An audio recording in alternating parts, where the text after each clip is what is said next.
Narindigan naman ang National Democratic Front o NDF na hindi basta-basta pwedeng ipaaresto ni Pangulong Duterte ang kanilang mga consultant na pinalaya para lumahok sa peace talks. Narito unang balita ni Tricia Zafra. Kasunod ng deklarasyon ni Pangulong Rodrigo Duterte na kailangan ng sumuko ng mga pinalayang communist leaders ngayong wala ng negosasyon para sa kapayapaan, hihintayin ng National Democratic Front of the Philippines o NDFP ang formal na abiso ng GRP panel sa lagay ng peace talks. Sa isang pahayag, nilinaw rin ng partido na nasa Pilipinas at hindi nagtatago ang 17 consultants na pinakawalan noong nakaraang taon para lumahok sa usapang pangkapayapaan. Sa ilalim ng Joint Agreement on Safety and Immunity Guarantees, hindi raw sila maaaring arestuhin ulit.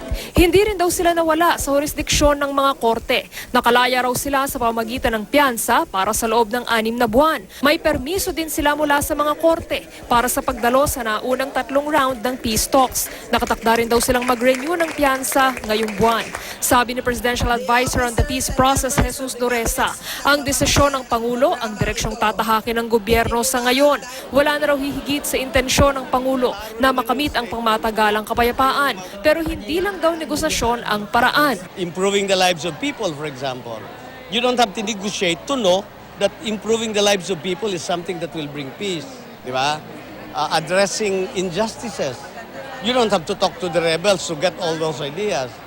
Ang grupong bayan, talk while fighting ang panawagan sa pagpapatupad ng mga reforma para makamit ang kapayapaan. Kailangan daw marinig ng gobyerno ang kabilang panig. May mga grievances kasi yung mga nasa kanayunan no?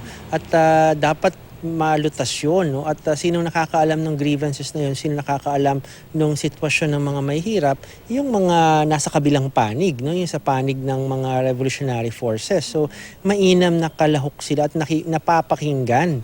Sa ngayon, hindi pa raw alam ng OPAP kung matutuloy ang dialogo ngayong Pebrero tungkol sa bilateral ceasefire sa pagitan ng gobyerno at NPA. Hindi rin daw alam kung matutuloy ang 4th round ng peace talks sa Abril. Para sa unang balita, Tricia Zafra reporting.